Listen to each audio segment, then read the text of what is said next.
scary stories.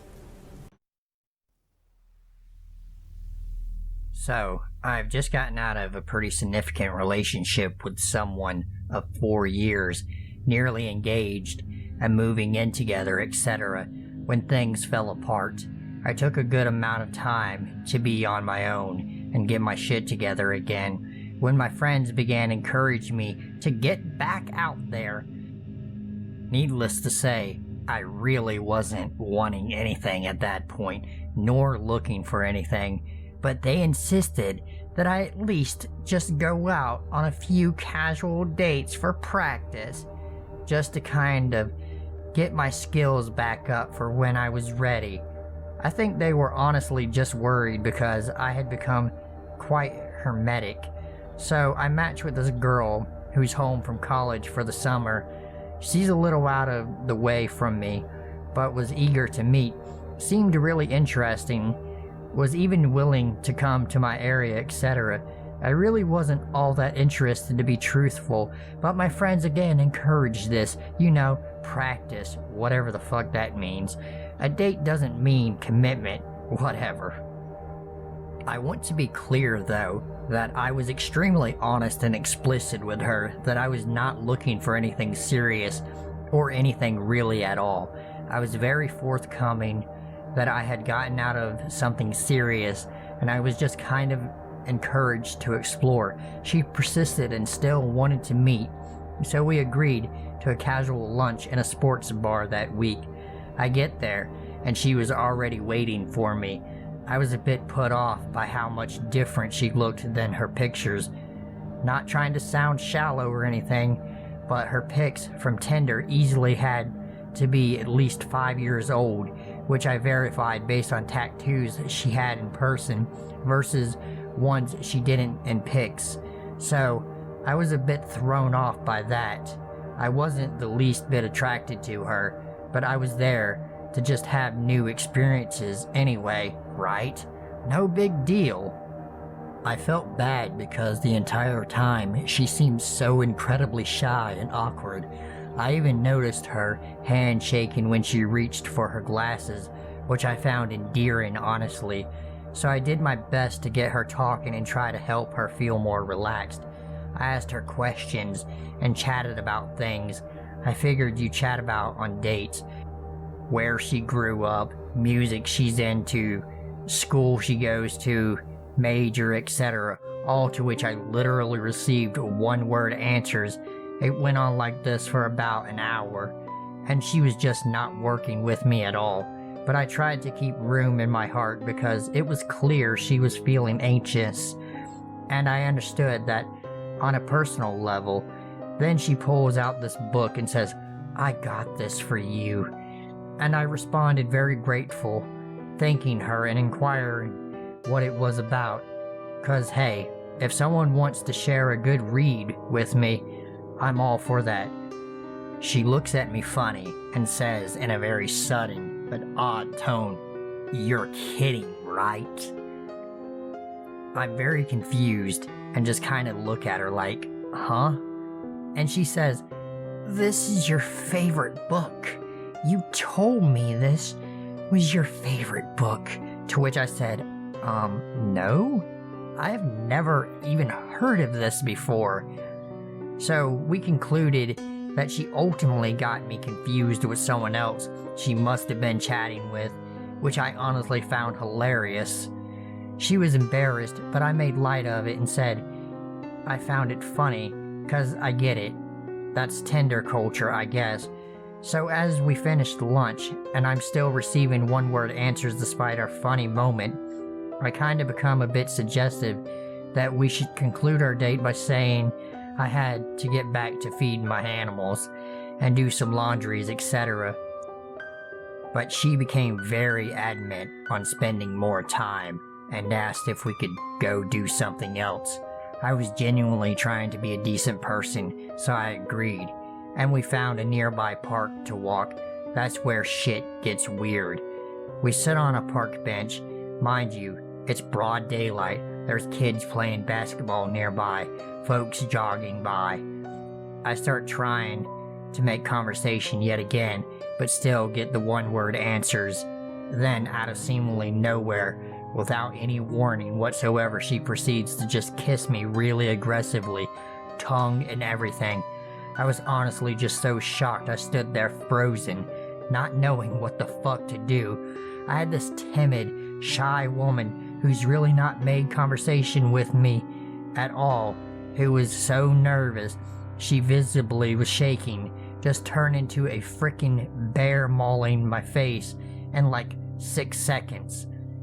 My head was spinning with confusion and anxiety, and I swear it felt like it lasted forever, and I just prayed for it to stop.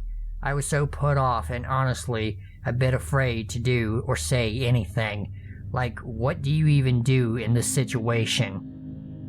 I was just hoping that she'd pick up on my very obvious body language, that I wasn't reciprocating anything at all. I was completely unprepared for a situation like this. Then, some really nasty guy walks by gawking and catcalling, and literally begins propositioning us into a three-way, and I'm just like, what the fuck is going on? I need to get out of here. I was 1,000 different types of uncomfortable. I ended up managing to ward him off after telling him very politely no more than several times. All the while she's just laughing, and I'm thinking, who even are you? Dr. Jekyll and Mr. Hyde over here? What the fuck? So he leaves, and I'm insisting now that I need to leave and go home. She seems to ignore whatever I'm saying and gets very close to my face again and says, "Did you like that? Do you think I'm sexy? Do you want me?" When I tell you I was so fucking nervous, I was like, I really need to get home. And she was just like, "Can I come?" And I told her very firmly, no. She literally tried to persuade me to let her come back to my place with me, and I had to say no more than once, like 3 times. So finally I'm home, and frankly, just kind of shaken up. I hadn't really done the dating thing in quite a long time, but that felt very abnormal. She then texts me after she gets home and asked me out on a second date, and I was very kind despite being made incredibly uncomfortable.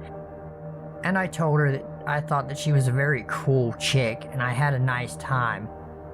Lie.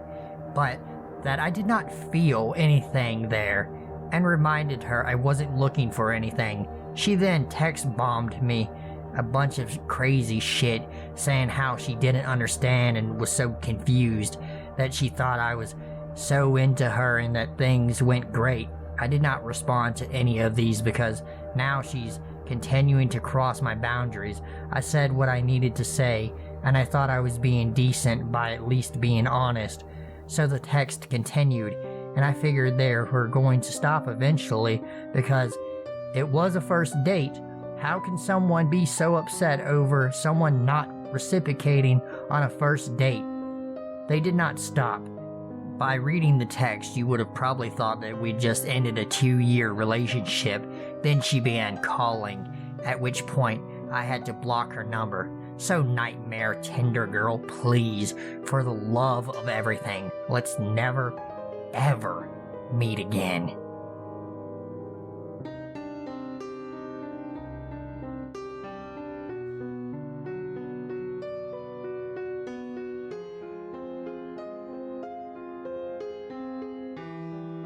I was 21, recently became a police officer, and was also recently dumped, so my friend suggested Tinder. As a 21-year-old and a new cop, I had the I'm invincible and I can take on anyone mentality. I matched up with a very good-looking, out-of-my-league female. We chatted and eventually set up a date to meet. She said she had a great open field to look at the stars and hang out, and we could meet up at her house. So the night came. I was excited, and she seemed to be excited when I picked her up. She guided me to the field, and it looked nice. Open space, woods, deer, and other wildlife. In the field, I noticed really dim headlights in the distance. Then the van started driving towards us and pulled up in front of us, almost close enough to block me from going forward. I told her to stay in the car and I'll go say hi. I grabbed my flashlight I had in the car and walked up. In the front driver's seat of the van, there was a decently sized man. I asked him what's going on and if he could back his car up a little bit. He was very polite and said he was the owner of the property and said he didn't mean to scare us. He told me he's been having trouble with poachers on his property and just wanted to make sure we weren't going to be shooting anything. I assured him we only came here to look at some stars and wildlife. He was perfectly okay with that, told me to have a nice date, and drove away. After that, the girl was texting non-stop. Around an hour later, I saw headlights coming towards us again, this time at a really fast pace. We hopped in the car and I moved to a more defensive position. The same man came close enough to almost hit my car. She hopped out of the car at that point and ran towards the guy. I immediately knew that I was fucked. I got out and gave them commands to back up and get on the ground. Neither of them complied. Obviously, he then proceeded to charge me and knock me to the ground. Luckily, I was able to get him on his back and get up. I saw my date grab a metal pipe from the van. She told me that she had a gun and to give me my money and my truck, and I would not get hurt. Of course, with my "I'm invincible" mentality, I said no. She started to cry and saying they didn't want to hurt me. When they started to go back towards the car at that point, I told them I was a cop, drew my concealed firearm, and told them to lay down on the ground. After a moment of shock from one of us, they complied. I was able to call 911, tell them my name and my badge number. I had two at gunpoint and needed to back up immediately. I gave my dispatcher the best directions I could to this field while on the phone. They both fled. Again, stupid, new cop, young guy mentality. I chased them. I took off after the man. We ran into the woods around the field. I chased him for maybe 30 seconds and heard 3 loud pops and saw muzzle flash. My invincible mentality went right out the window. I ran like hell back to my car and peeled the hell out of there. I went back to the area I picked her up in, called dispatch again, and had officers come to that location. Of course, the first officers to pull up was my sergeant and my field training officer. Of course, they were both completely understanding and did not give me any shit about it at all. The most words that they used was "dumbass" and "stupid fucking rookie." I hopped in their car and went towards the field. Luckily, the van was still there. They told me to shut my goddamn mouth and only come out if I heard gunshots. They cleared the area and started looking in the van. They found meth right there on the center console and searched the car. What scared me the most was when my field training officer and sergeant came back to the patrol car, let me out, and told me to come look in the back of the van. Both of them were pale, looked horrified. I went to the back of the van where there were several knives, duct tape, lighter fluid, a decent amount of rifle ammunition, handcuffs, and what looked like dried blood, and the front seat passenger side. We found an AR-15 style rifle and 2 more handguns. We called for immediate backup and detectives. We then investigated the blood. It turned out it wasn't blood. The plates had been stolen and the van was reported as stolen. I still get a lot of shit about the whole encounter, but luckily no one got hurt. I will never use online dating ever again.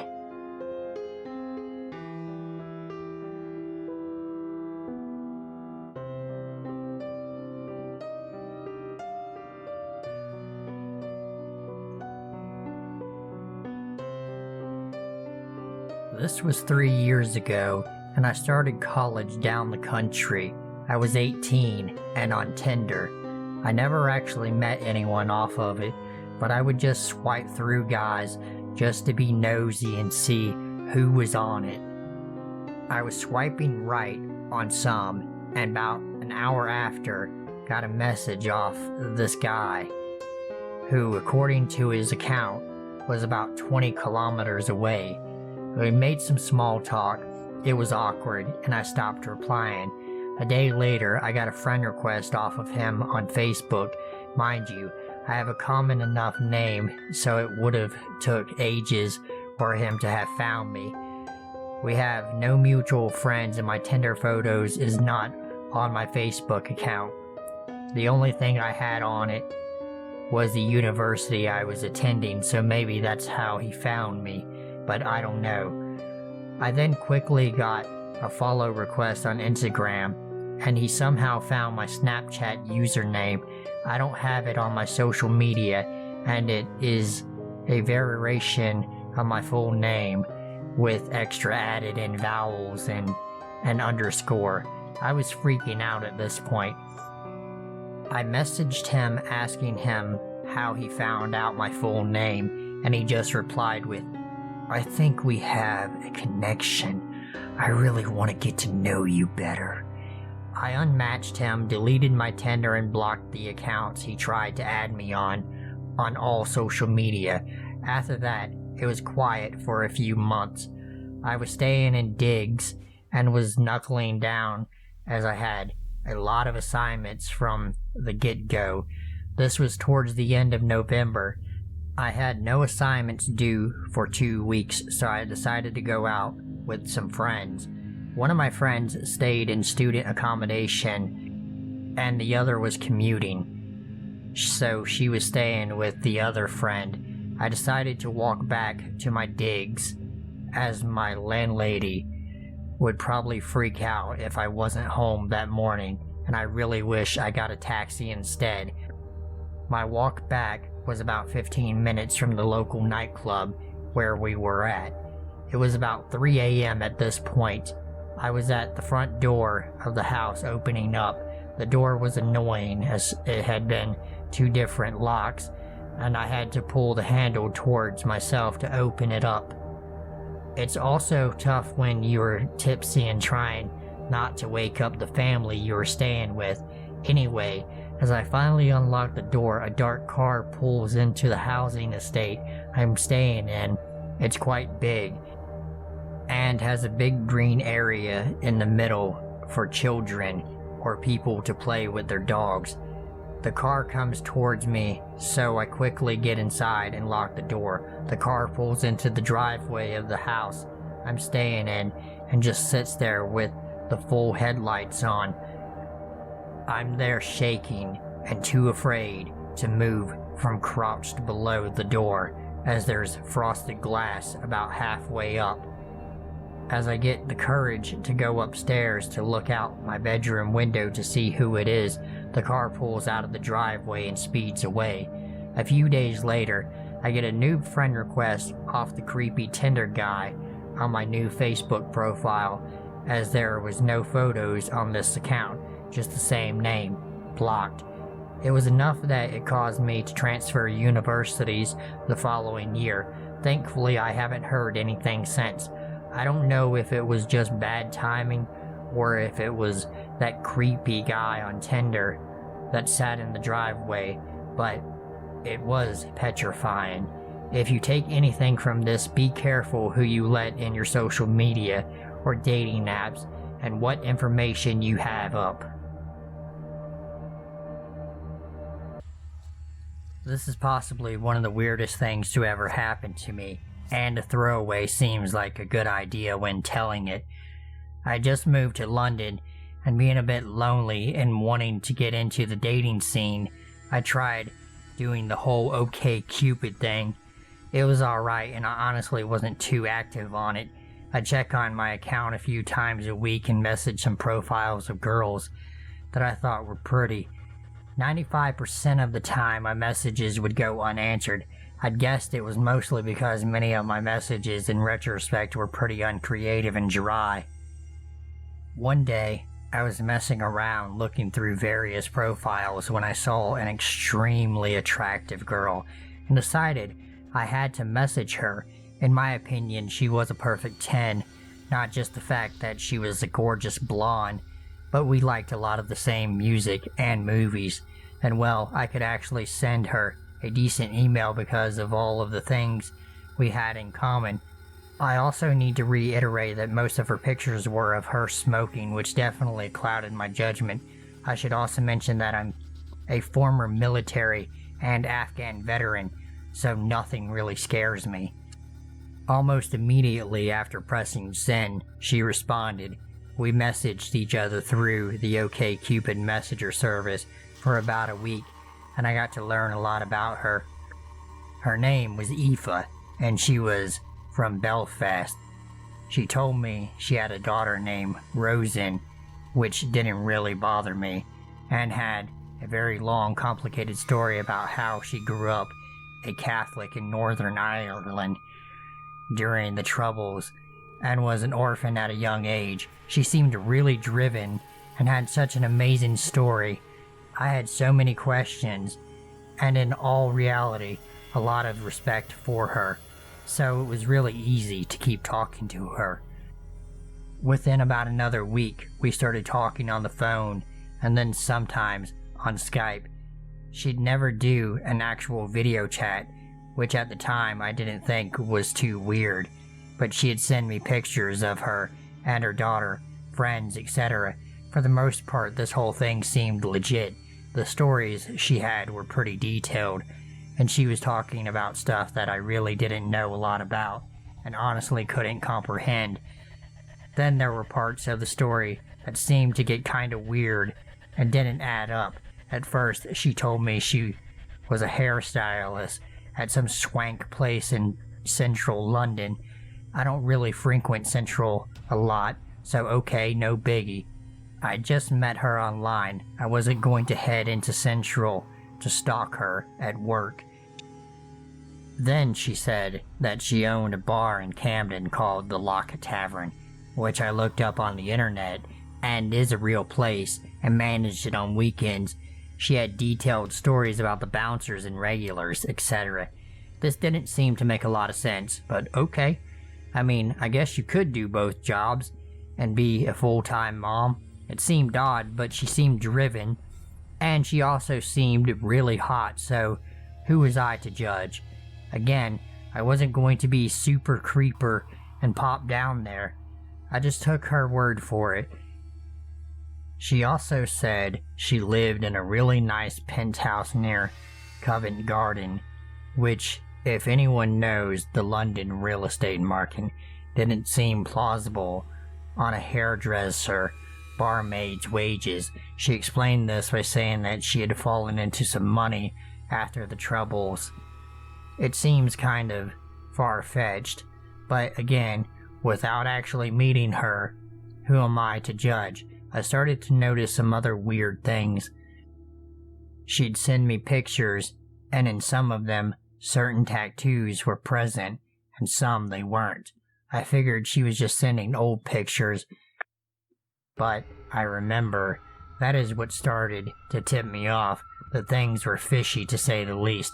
But again, there's really nothing wrong with sending old pictures, and I had no real reason not to believe the photos were of Aoife. They all seemed like the same girl, and without the exception of the tattoos and some small changes in hair color, nothing really seemed out of the ordinary. She would also send pictures of her daughter, Rosa, whom she claimed was 14. Finally, after talking to Aoife for a few weeks online, I asked her out on a date. I figured it was time I finally meet her. We were set to meet up on a Friday night, and on that Friday night she doesn't respond to a single text or call. I had nowhere to meet her. By around 9 p.m., she texts saying things got out of control at her pub, and she was really sorry, but she had to cancel. I was upset and should have bailed there, but I forgave her, and we agreed to set up another first meeting. Things from here really started to get weird. As I said, I was doing the online dating thing, and in this time, I'd met a few other girls. Another girl named Jo had asked me out, who turned out to be a psychopath, but that's just because she had an uncontrollable temper, and is nothing interesting enough to put on here. I went out with Jo one night in an area of London called Shoreditch, which isn't too far from where Aoife's pub was. While I was out, Aoife called and texted me a few times. I basically just ignored the calls. When the date was over, I said bye to Jo and went home and called Aoife. She asked where I was, and basically, well, I lied. I said I was out with a friend. Aoife didn't say anything, and we talked on the phone for a bit, and then said goodnight. The situation got strange a few nights later when Aoife caught me in a lie. She claimed to know that I was out with another girl. She knew which restaurant I was at and the night that I had been there. She knew what Jo had looked like. Aoife claimed that one of the bouncers from her pub knew what I looked like because she had shown photos of me to him, and he recognized me when I came through the doors at the restaurant in Shoreditch. This got odd. This was odd, to say the least. I basically told Aoife that the date was set up before I'd ever met her, and that we weren't really dating. She had no right to be upset, plus she'd stood me up. If anyone should be mad, it's me. To be honest, I forgot what really happened in this part of the story. I think we fought for a little bit, didn't talk for a few weeks. Then one night she called me really late. It seemed off, so I answered. She was panicking. From what I could tell, she was suffering from sleep paralysis, which I know is scary, so I stayed on the phone with her until she went back to sleep. This happened a few more times. I really had no intention to date or even see her. I went home to the US for about a month, and while I did, kept limited contact. There was nothing too serious, and my expectations were pretty low. After I'd gotten back to London, she invited me out. I don't remember much of the details, but she ended up canceling on me. I basically decided fuck it. I wasn't even upset.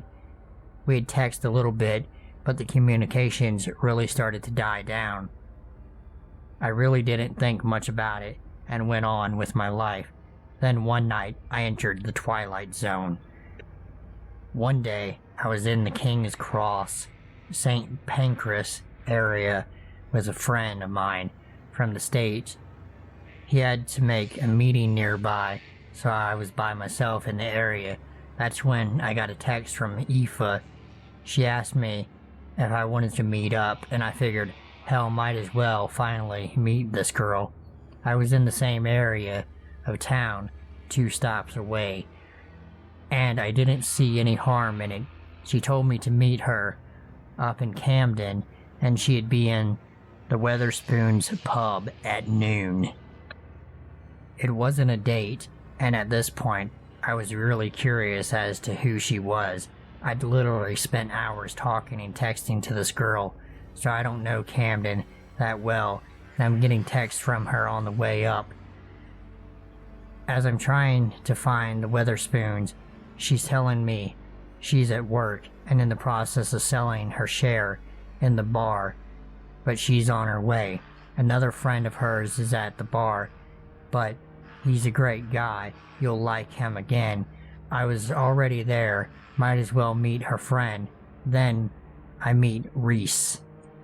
Reese was a tall, skinny ginger kid.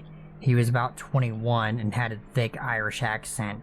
I walked up to him, shook his hand, and we got drinks. He seemed nice enough, and for as weird as the situation could potentially be, it wasn't all that uncomfortable. Another one of his friends was there as well. They seemed like 2 nerds in their early 20s. They talked about football and video games and all the other stuff 20-something-year-old kids talk about. mixed in with a little bit of politics and a couple of random questions about how do you know Aoife, etc. I'd been in Afghanistan fighting the Taliban a few years prior. The situation wasn't anything to be concerned about. Then, I got a text from Aoife, something along the lines of, "Hey, getting tied up, be there in about an hour." Reese seemed nice enough, so we hung out for a few more beers and we moved to the next pub. Still no Aoife. Reese and his friend was nice. We did rounds, and fortunately, I hold my beer pretty well. Another apologetic text from Aoife rolls in. "Fuck it, we're drinking," I thought, and we're having a good time. Reese would ask me random questions about Aoife, but basically I shrugged it off. Being one of the only few things we had in common, we bar hopped around London for a bit. At one point, I was in the queue to buy a round of drinks and felt like this guy was way too close to me. I turned around and saw an overweight old man with an ugly brown jacket and a pockmarked face. He had a crucifix tattooed on his neck. In all honesty, a typical barfly you'd see in a British pub. I'd say excuse me and walk past him. We'd continue to drink and bullshit the day away. By this time, it was like 2 or 3 o'clock and Aoife is nearing 3 hours late. I decide, fuck it, let's go to the Lock Tavern. Reese and his friend seemed cool with it. We get there, and there's 2 Irish tricolors flying above the place. "Yeah, you can tell Aoife owns the place, huh?" Reese said. The part of the story kinda added up. We went into her place. I text her to tell her we're there. "Oh great, I'm almost done with this. I'll be down in a minute." She never comes down, but this is when the story gets really, really weird. This other dude named Pete shows up, shakes Reese's hand, and Reese says, "Oh, you're here to meet Eva." I look at Reese, and he's like, this must seem weird. Eva is Aoife's best friend. Now, this seemed really weird, but I needed to figure out what was going on. These 2 girls have almost exactly the same name. I had never heard Aoife mention Eva before. I start talking to Pete, and Reese starts asking similar questions to him about Aoife that he was asking me about Aoife. But some of these questions were getting more serious. He was asking him things like, "Do you love her?" Pete's story then starts to sound eerily similar to mine.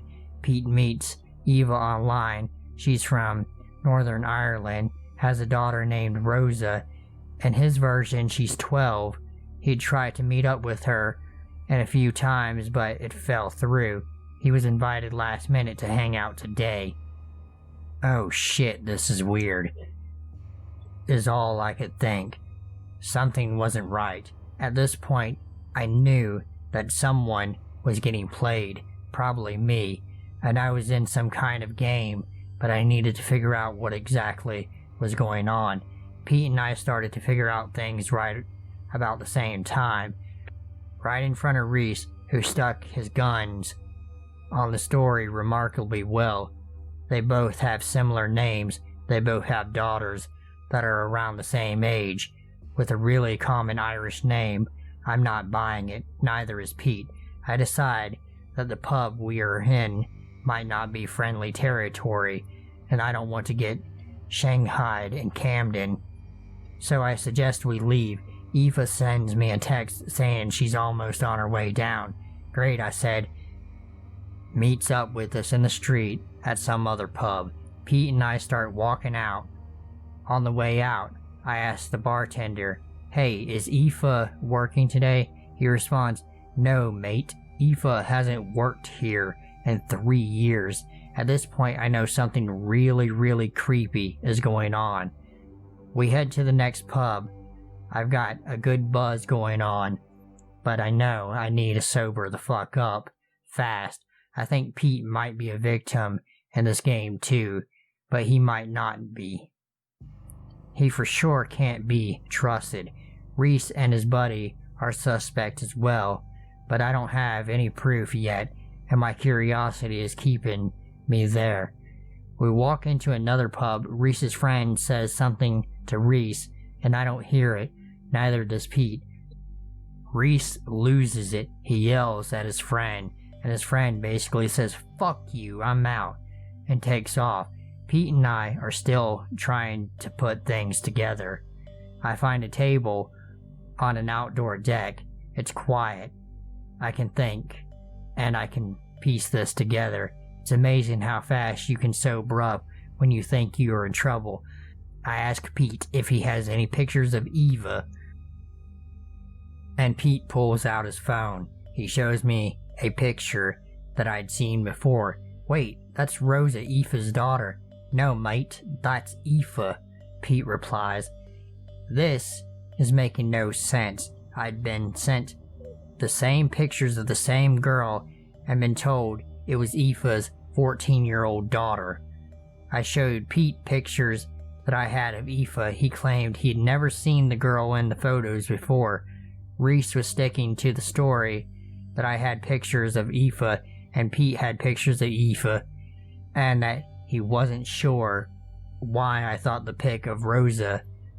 He also kept claiming that Aoife and Aoife texted him and they were on their way.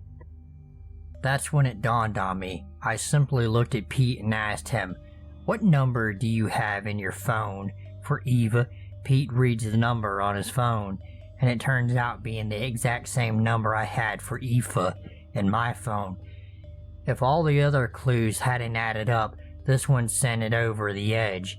It also sent Pete out of the bar, as he literally jumped over a table and ran out the door in a panic. At this point, it was just me and Reese. I don't think that he had overheard that we both had the same number for someone that he was telling me were two separate girls. Reese said that Eva and Aoife had texted him and that they were on their way. I don't know who Aoife and Eva are at this point, or if they even exist. I basically tell Reese that I think he's playing some kind of fucked up game and that he's more than suspect of wrongdoing. He took offense to this and physically threatened me. He wasn't a big dude and knew if he stepped to me, it wasn't going to end well. I basically walked right through him, knocking him into the door frame, and tore out of the bar. I headed straight for the tube. I needed to jump on the Northern Line and get home. I wasn't waiting for anything. At this point, I have no idea what the fuck is going on. At best, I'd been caught up in some weird fucking catfish scam. At worst, I was almost a victim of a snuff movie. I get on the tube and there's a guy right behind me. I look at him. He's overweight, pockmarked face, brown jacket. We make eye contact. I look up at his neck and there's a crucifix tattoo. It's the same guy from earlier. I'm a bit worried, but I've been under worse pressure before in my life. I calmly sat down on the train. The train was being held in Camden for some reason and wasn't moving. That's when who jumps out of the same carriage as the two of us, Reese. I could have sworn he made eye contact and gave a nod to the man in the brown jacket. At this point, I played dumb that they were there. On the London Tube, there's a certain dinging noise that's made right before the doors close. I waited to hear that noise and then bolted out of the door. I ran around and doubled back on the tube several times. When I finally got back home, I texted a friend in New Cross and told her I was scared I was being followed. She was having a party that night and invited me over. I really didn't want to head home alone. At this point, I think I doubled back and switched lines enough that if Reese and the man in the brown coat were following me, I had lost them. I made it to New Cross safe and sound. I had a few calls from Aoife the next few days, but never wanted to answer them.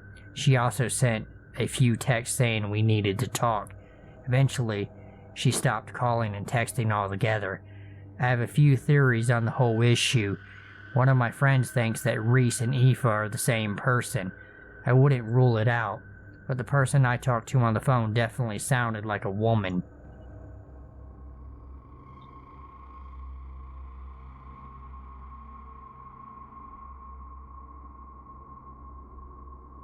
So, about a year ago, I moved into a new apartment, and it was my second year living alone. The city was relatively small, and I go to the local university there. One night I was bored at home, and I decided to set up a Tinder date. I was talking to this apparent normal guy, and he asked if he could come over to my place. At the time, I did not see anything wrong with that, so I invited him and said I lived alone. About 20 minutes after the message, he arrives at my apartment, wearing a black hoodie, big earphones, and he asked if there was security cameras in the hallway. I said there were a couple, and from that I could feel that I just made a mistake. He got into my apartment, and we made out for like 10 minutes in my bed. Then he asked if he could try some of his kinks on me. At the moment, I was not thinking rationally anymore, and I said yeah. He started biting my neck, then my chest, then my legs, and then started with some really weird kinks. He started pinching me really hard in between down there, pulling my skin, and just really digging his nails into my body. At this time, I was completely panicking and was asking him to stop, but he wouldn't. To top things off, he started choking me, and I couldn't get him off of me because he was like this big buff dude. At last, he stopped, and I rushed to the bathroom saying I needed to pee. In no time, I grabbed a knife, locked myself in the bathroom, and called my other friend to come help me. I got out and told him to get the fuck out of my apartment, or I would call the police. To my surprise, he tried to attack me, but I had a knife in my hand, and I started screaming. After hearing my doorbell, he quickly got dressed and rushed downstairs. Please be careful bringing strange people to your home. This shit scared the hell out of me, and I don't think I could do Tinder dates again.